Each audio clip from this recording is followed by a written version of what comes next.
We are excited to see what great things will happen here to improve mental health in our communities. To share more about what this means for Houston, I'm pleased to introduce Dr. Giuseppe Colasurdo, the Alkeck Williams Distinguished Chair and our president at UTHealth Houston. Welcome, Giuseppe.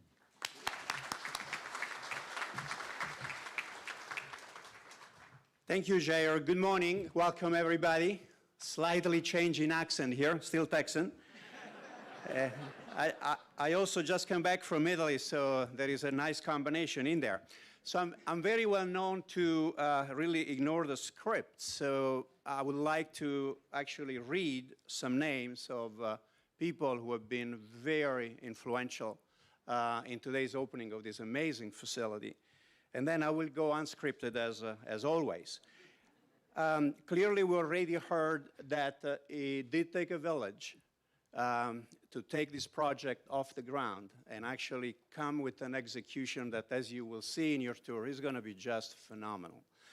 And the governor's office, thank you for your support. The Texas legislature, the entire Texas legislature should be very proud of these days and should be very proud of what we have seen being built in the last 2 years. But I would like to specifically thank Senator John Whitmire. Senator, thank you so much for your support. Representative Jean Wu, Representative Armando Wally, thank you, sir, for your support. Representative Terry Wilson, Representative Ann Johnson, and all of your teams and your office staff who have really been behind this project from the very beginning. And as I was watching the video last night, you will see that in a few minutes. I was watching our chiropsychiatrist, Jair Suarez, walking in this beautiful, beautiful facility. And Jair came to UT on June 1, 2009. We stole him from the Center for Mood Disorder at UNC. And Dr. Suarez had this vision, this dream all along. This is what he wanted. He wanted to have a modern facility to care for the patients nobody wants to care for. But all the families that we have in this community know how badly this service is needed, what major gap we have in access to behavioral sciences and an expertise to target therapeutics and being able to have an impact on chronic illnesses that is really generating a pandemic that we have never seen before. So there is Jair Suarez, again, with his Italian accent. And we have here Dr. Falaise. Dr. Falaise, where are you? Dr. Falaise, please stand up. Please stand up. Yeah.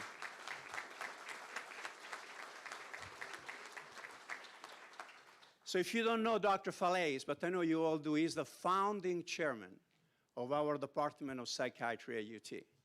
These were the heroes from the very beginning where we were building our facilities. And that's that vision that many years later he passed to Dr. Suarez. And I know you're very proud of what the current chair of psychiatry has done with his team. But look at Dr. Falaise's face. Just stand up one more time. Stand up one more time, please. Look at the face of the founding chair. It's just amazing. I want to just go through a few other people who I believe have been very helpful in this project. Bill McKean, President and CEO of the Texas Medical Center. Bill, where are you? I don't see Bill. But Bill, thank you again for giving us this very expensive piece of real estate for $1 a year. We're very grateful to you. I also would like to acknowledge Dr. John Zerwas, who could not be with us today, but again, very, very influential in this village, taking this project to where we are today. And then I gotta call Steve Glacier. Steve, where are you? Steve, come on here, come on here. Come on here for a second.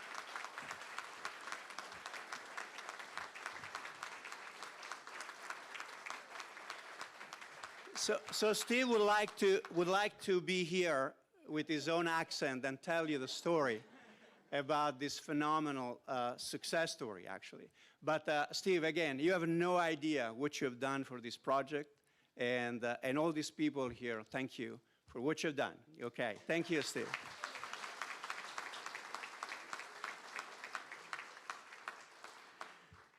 And now it is my privilege to introduce a special guest today, and we can see her here on our right, Mrs. Abbott.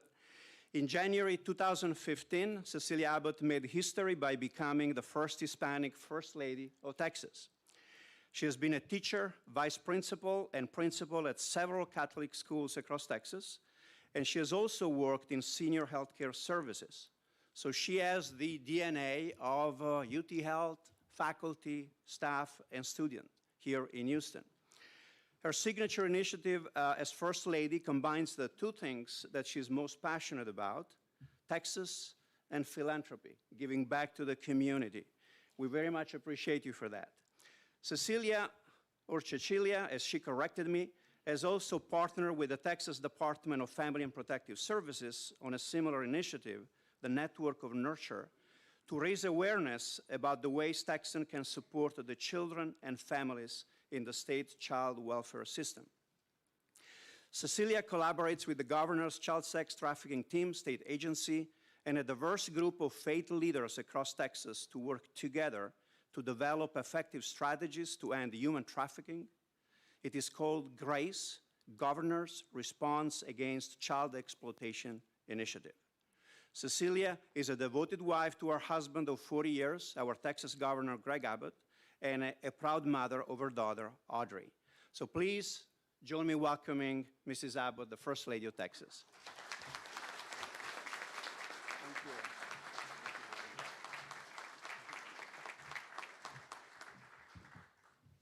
I was teasing him. I said, Cecilia. Anyway, I want to thank everybody for being here and joining us today. I am so pleased to be part of this special event, recognizing the official opening of the new John S. Dunn Behavioral Sciences Center at UTHealth Houston. Thanks to the dedicated efforts and hard work of many partners in this new facility that is now a reality, the collaborative partnerships forged here will ensure that patients receive excellent care from behavioral health professionals in the largest academic behavioral health complex in the nation. What an accomplishment to celebrate. Over the past 2 years, we have all faced challenges, none that we've seen in our lifetimes. We have learned just how important it is to embrace our communities, especially those who are struggling and those who are vulnerable. Few families and communities have been untouched by the stress of the pandemic and by deeply felt losses. We have all seen in the news that mental and behavioral health challenges have increased at unprecedented rates. We know that mental health is critical to our overall health, and increasing access to mental and behavioral health care has long been a priority of the governor. And that is why the state of Texas continues to invest in avenues that will better address the health challenges that affect our entire society. The governor and the legislature have worked to expand access, appropriating funding for the State Hospital Improvement Plan, creating the Texas Child Mental Health Care Consortium, and dramatically increasing funding to expand initiatives for children, pregnant women, and women who are up to 1 year postpartum.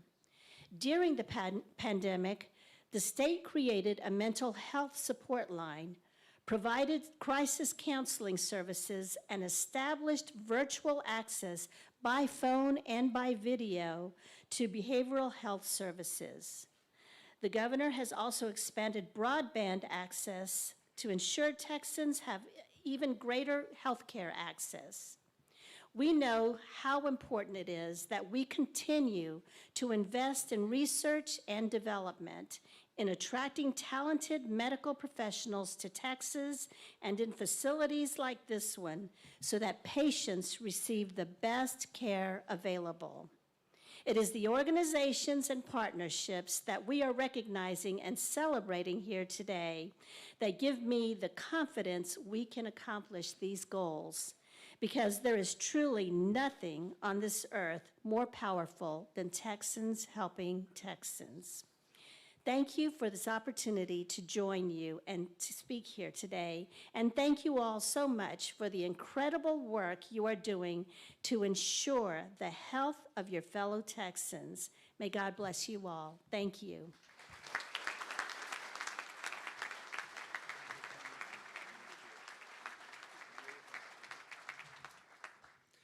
Thank you so much, Mrs. Abbott. We really are honored to have you here today.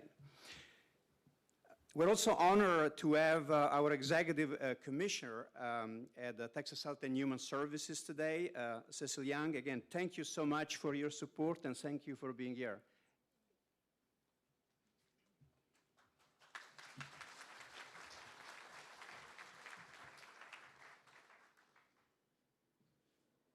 Good morning. Thank you for your kind introduction and your leadership throughout this exciting project. And I'd like to thank First Lady Cecilia Abbott for being with us today. It's your support and the support of the governor and the Texas legislature that has made this project a reality. I'm pleased to join you all today to celebrate the ribbon-cutting ceremony for the John S. Dunn Behavioral Services Center. This new facility, a collaboration between the Texas Health and Human Services Commission and UTHealth Houston, is the latest example of how Texas is committed to improving access to mental health care, and it's part of the state's plan to transform inpatient psychiatric care in Texas.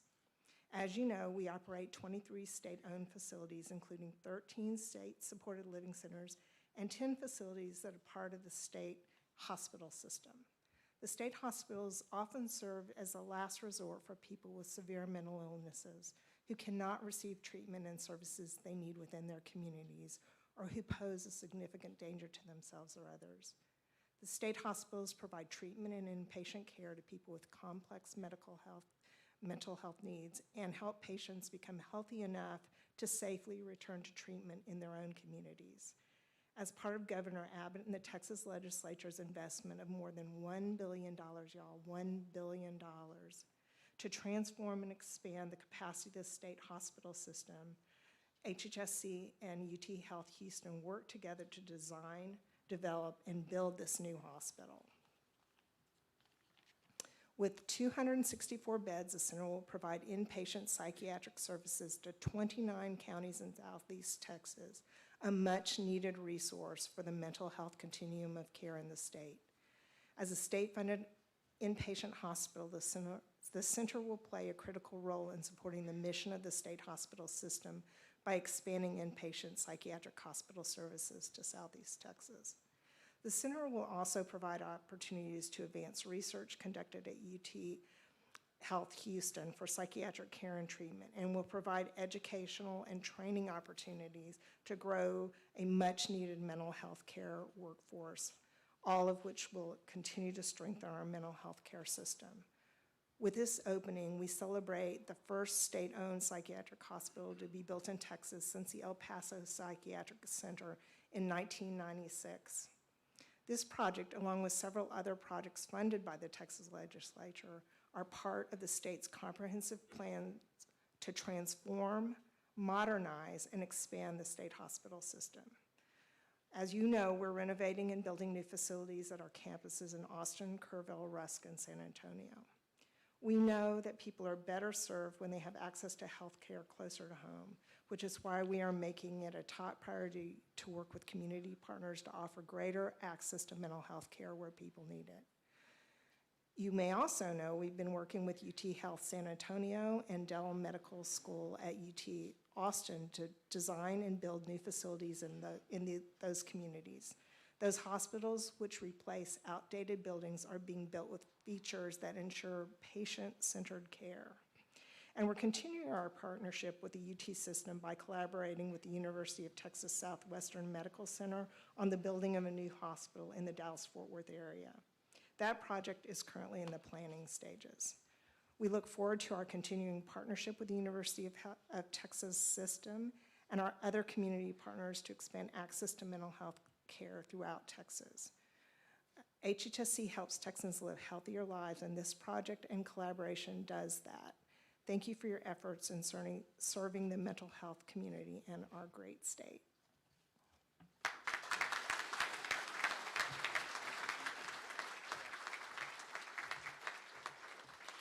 Thank you so much, Commissioner Young. I believe Senator Whitmire was mentioning earlier that as soon as we fill this up, we will make an appointment and try to get the next one built, because we have already outgrown the capacity in here. But as you said, we are incredibly honored to have the partnership from your office, and has been a true partnership from the beginning. So thank you so much for being here. And now, before we introduce our video on my scripted document here, I'm supposed to talk about the Dunn Foundation. And as I promised our good friend Charlie, I will not really go into details on that. But I have to say a few things about the Dunn Foundation. Well, if you take aside the contribution to the university, and as we had several meetings with their board and their constituents, it became very clear that they really understand the problem we have in behavioral health. As you know, it's very easy to put a facility up, especially in Texas, right? It will take 18 to 24 months. Is that our drill in there? No? Okay. It's very easy, but then you gotta have the responsibility to furnish, to fill them up, and serve the community. And we agreed that academic institutions like ours have the responsibility to do that. The reason is, in the healthcare business, not many people want to build these facilities. And not many people want to care for the patients we care for. So it does take our 6 schools, as you will see very soon, where we have patients, we have nursing students, we have public health students, we have medical students. We need all of them to be able to care for this patient, especially with the workforce challenges we are dealing these days. We have nursing hours these days going between $200, $250 per hour. Imagine. You can ask any prestigious facility across the country. They all have a large number of vacant positions. Anytime we meet with our friends here in our department, every time we come to HCPC, we don't see that problem. And maybe Lois there might say, well, we have some of that problem, right? But where we make a difference is that our young students come in and they just won't have an impact in behavioral health. Because as you heard earlier, it's not about this facility. It's about owning those patients 24/7, like we do with all other patients, and we don't. We have a complete failure of ownership in our network for behavioral health. They're not embedded in primary care, and as soon as they have an acute need or a chronic need, you're very quickly dismissed. So this is just the beginning, again, of the navigation of what this patient need, and they have never had it. So it is the beginning, and that is what the Dunn Foundation, I believe, saw in our university and in the support for many years to our university. It's the people across the schools who will be able to fill this facility. It will be the scientists, the young, innovative brains who will give our targets.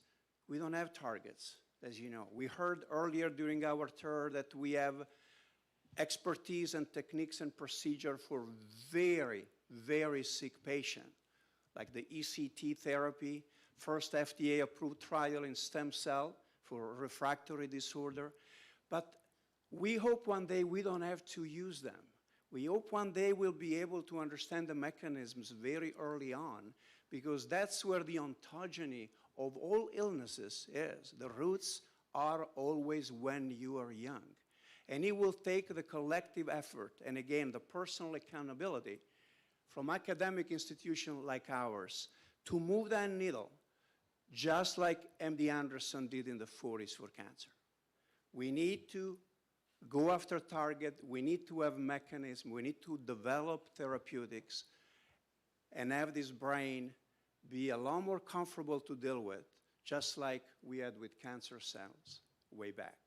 So again, I want to personally thank the Dunn Foundation, all of you here today, for understanding and for giving us the responsibility to deliver on something that very few businesses, and we are in the healthcare business, actually will have an interest in dealing with. So thank you so much on behalf of UTHealth and on behalf of the patients we serve today, and we will continue to serve for many years. That's our promise to you, and we will make you proud.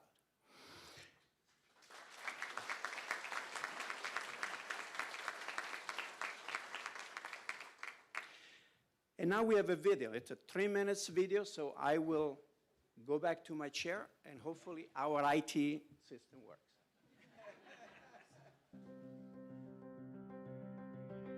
Mr. Dunn was a very down-to-earth, unassuming man who was very successful. Couldn't have been nicer.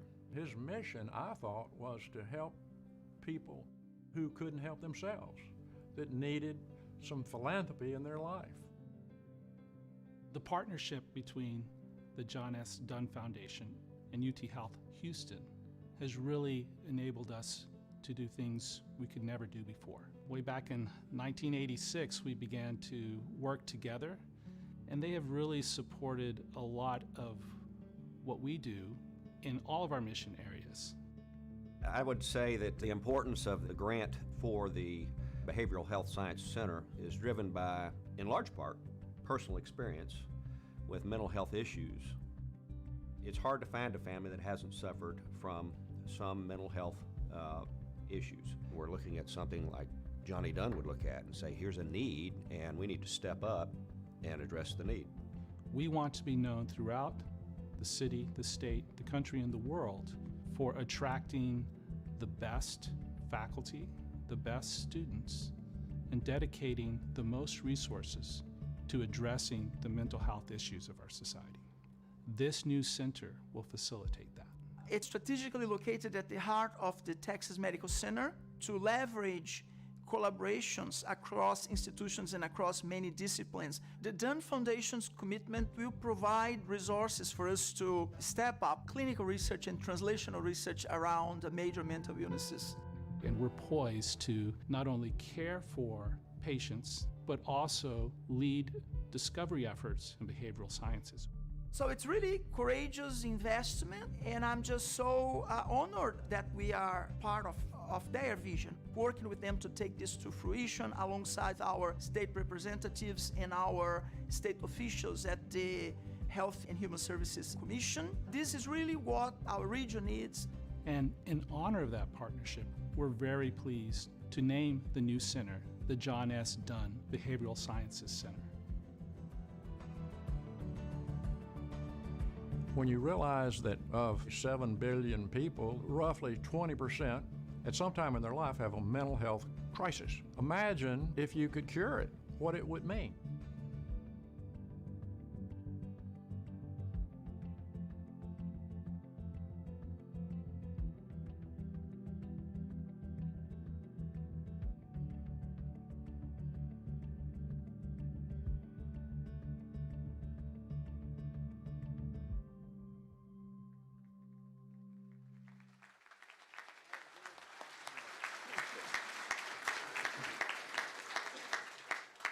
Well, this is really a great video that highlights the John S. Dunn Foundation.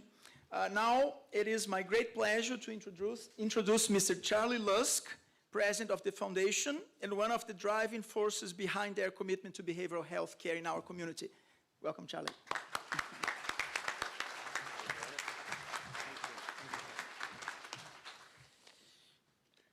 Now back to a Texas accent. First, I'd like to acknowledge the current and former trustees of the Dunn Foundation. We have Charles Hall sitting right back here, J. Dixon Rogers sitting right here with his wife Kathleen, and Steve Dunn with Eva Lynn. And Dan Wilford couldn't be here, unfortunately, and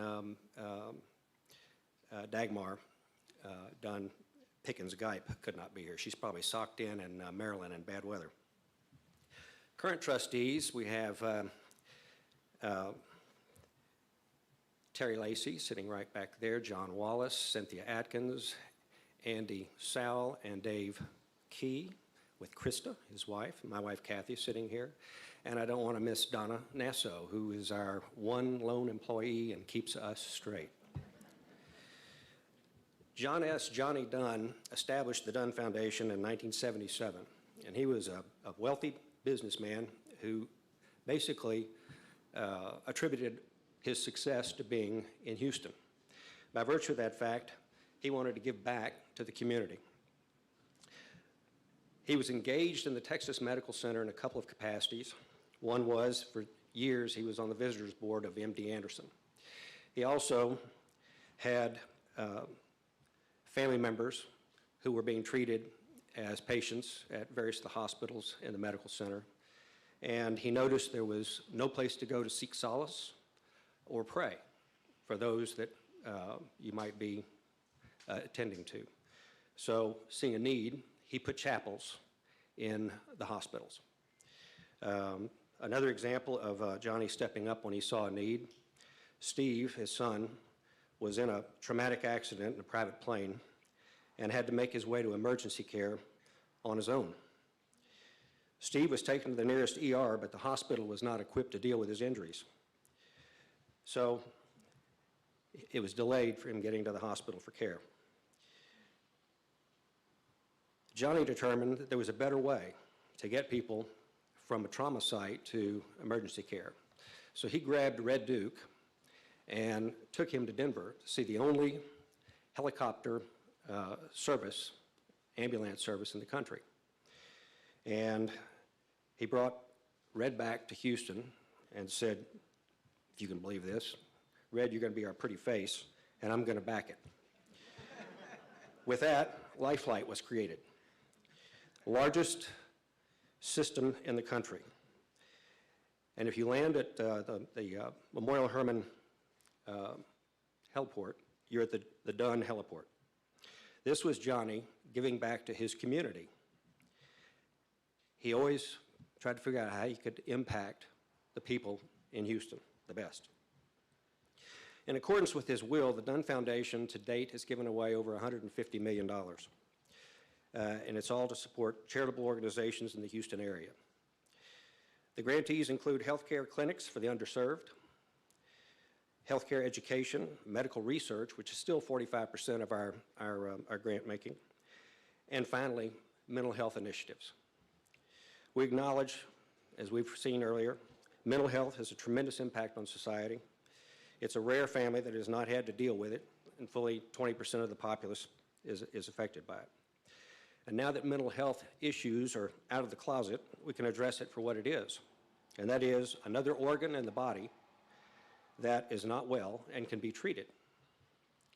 We anticipate that as Jair builds his staff, we will see experts making life-changing advancements in treatments and even cures of mental disorders. We applaud Giuseppe for his successful efforts at petitioning the state for the funding for this facility.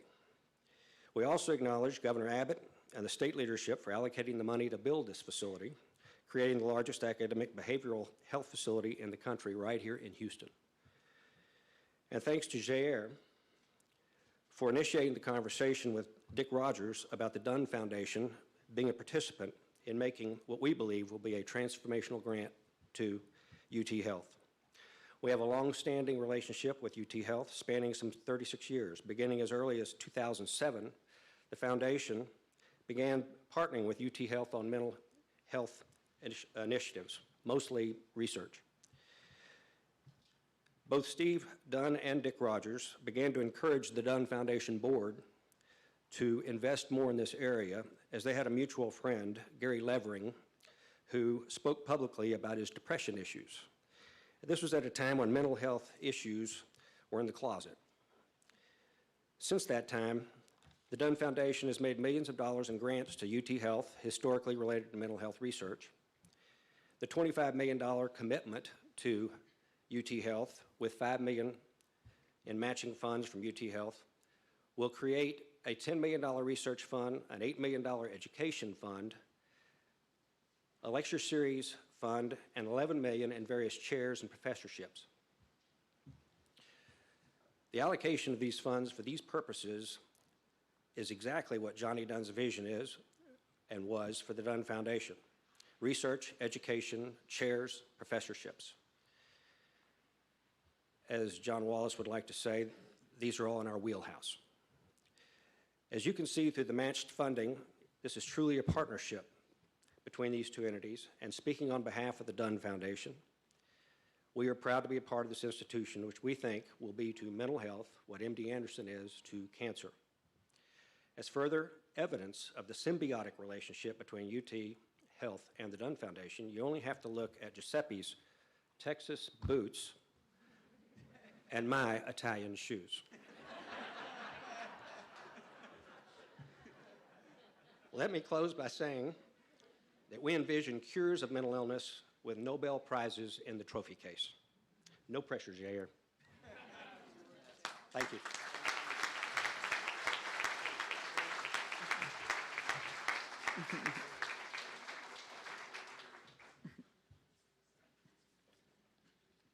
Well, thank you so much, Charlie. That was great, very special. Thank you. Really, thank you for everything that you and the foundation do. Dick Rogers, the trustees, you guys have supported us so generously over the years. You are part of our story at UTHealth Houston forever.